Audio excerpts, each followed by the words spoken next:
everyone, the topic of this video discussion is understanding a federal tax lien.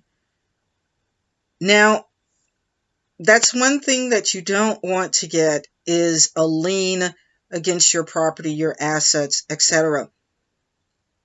Because a lien can create all kinds of problems. It goes on your credit report, other creditors know about it, and a lien, having a federal tax lien or a state tax lien on your credit report, not good. That would bump your points down quite a bit.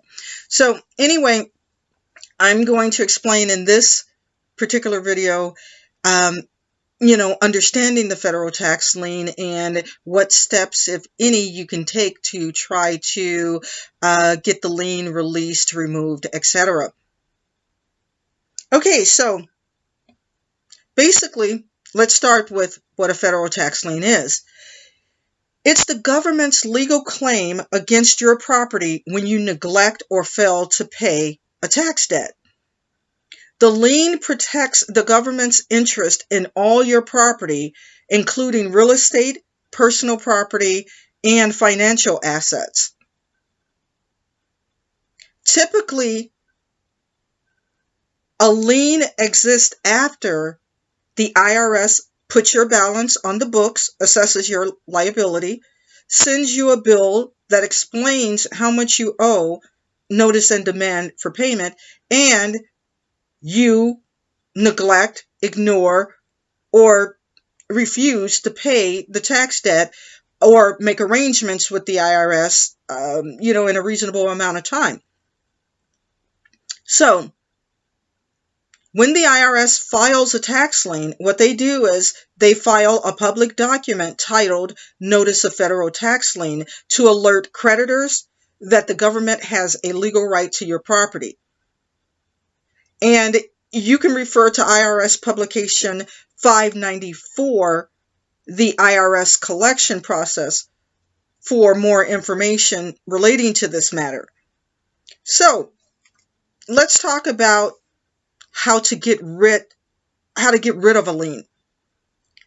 Okay, obviously, the most obvious way is to pay your tax debt, but that's not always possible, that you can just, come up or have the money to pay the tax debt.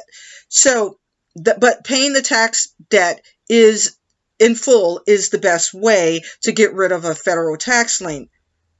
And then supposedly the IRS is supposed to release your lien within 30 days after you've paid the tax debt. That's not always the case. Sometimes you got to check in with them, and sometimes it takes longer. So in some cases, you have to stay on top of the IRS regarding this. So basically, when conditions are in the best interest of both the government and the taxpayer, other options for reducing the impact of a lien does exist, such as discharge of property. A discharge removes the lien from specific property. There are several Internal Revenue Code provisions that determine eligibility. For more information regarding the discharge, you can refer to IRS Publication 783, which provides instructions on how to apply for a certificate of discharge from federal tax lien. Okay, so let's move right along here. Subordination. Subordination does not remove the lien, but allows other creditors to move ahead of the IRS, which may make it easier to get a loan or mortgage. To determine your eligibility for subordination, refer to IRS Publication 784, titled Instructions on How to Apply for a Certificate of Subordination of Federal Tax Lien.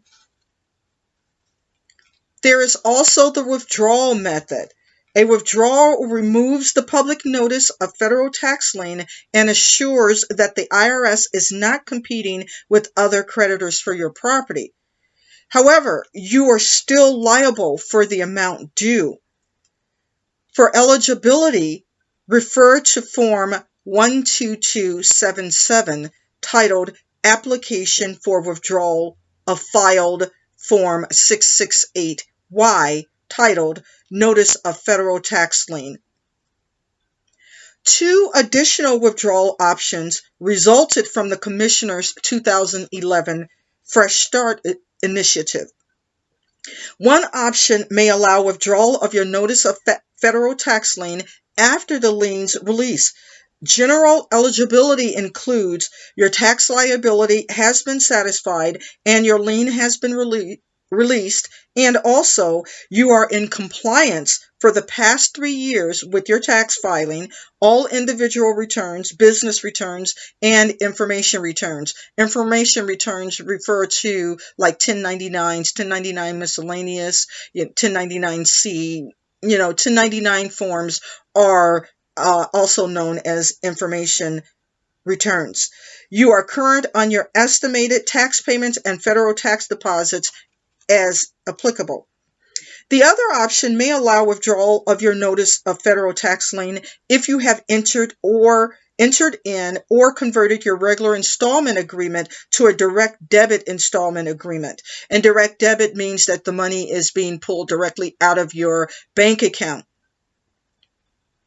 So general eligibility includes you are a qualifying taxpayer, example, individuals, businesses with income tax liability only, and out-of-business entities with any type of tax debt.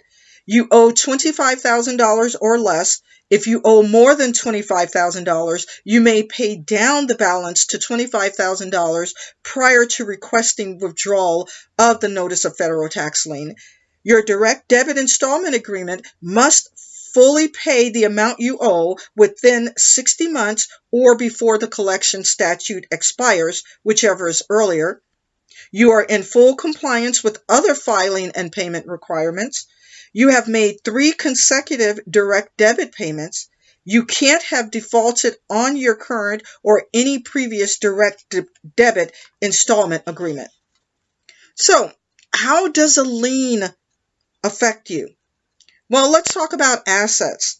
A lien attaches to all of your assets, such as property, securities, vehicles, and to future assets acquired during the duration of the lien. Credit. Okay, my glasses are starting to slip, so I need to fix them. Don't want them falling off here. Okay, how does it affect your credit? Once the IRS files a notice of federal tax lien, it will limit your ability to get credit. And it could also destroy any good credit that you possibly have.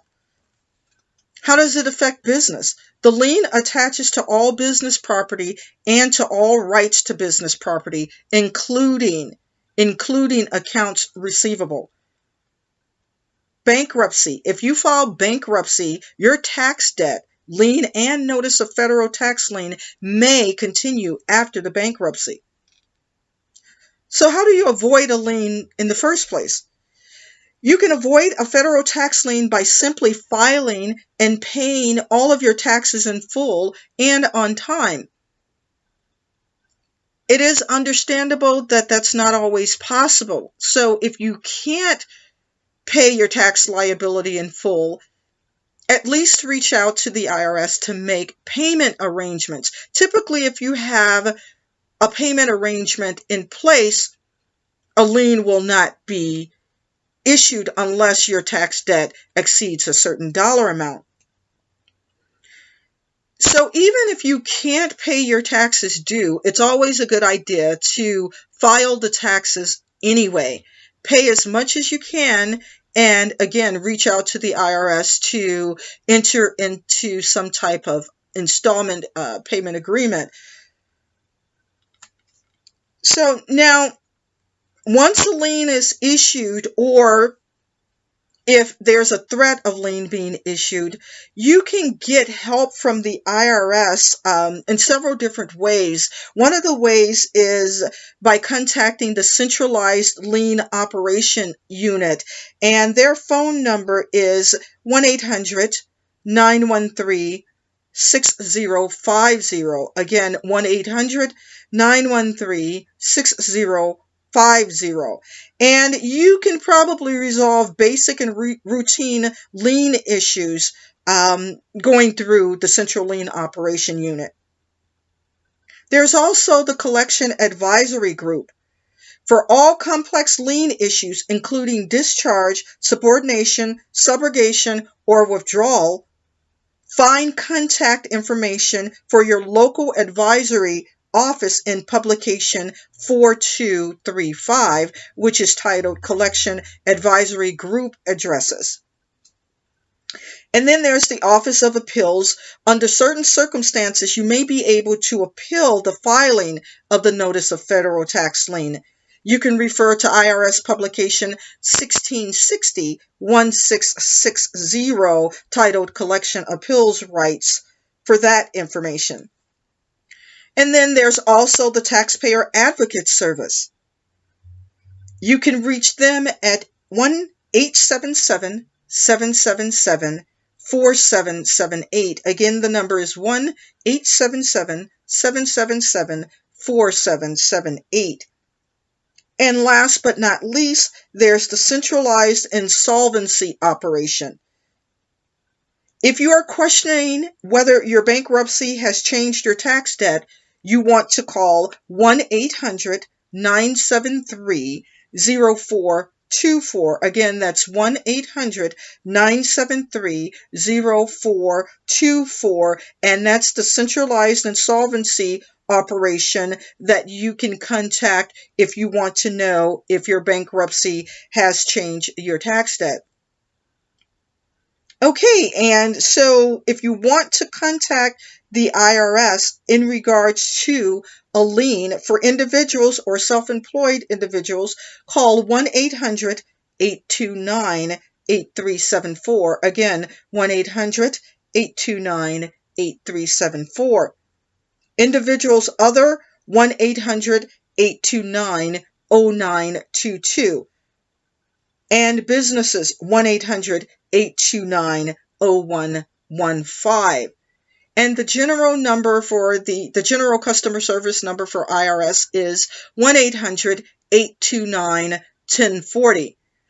Again, 1-800-829-1040 is the general information line for the IRS. And just know that anytime that you're calling the IRS, be prepared to be on hold for a very long time. You might want to have a cup of coffee or two sitting in front of you because typical hold times are very long. Okay, as my goal is to help you make your life a little less taxing, I hope that the information provided in this video will do just that. Thank you so much for listening.